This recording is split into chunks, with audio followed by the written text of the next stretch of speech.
Yun, good morning. Dito tayo sa aking fish pan, no? So, tumigil na tayo sa paghuhukay. So, ito yung organic fertilizer.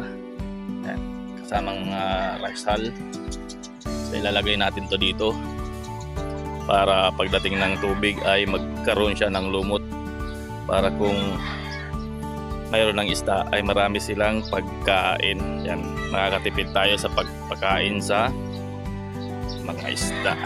So, yan, mga 5 ganito siguro karami yung mailalagay natin dito para magkaroon ng lumot dito sa ating ginagawang fish pan, no?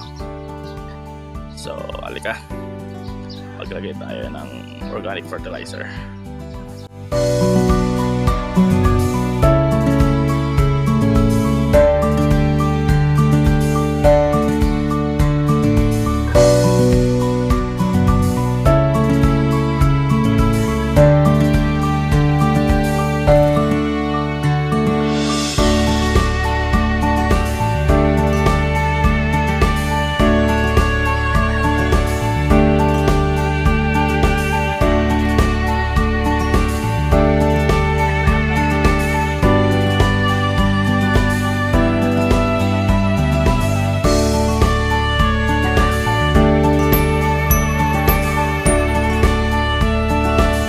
Yun, nalagyan na nga natin ng organic fertilizer, no?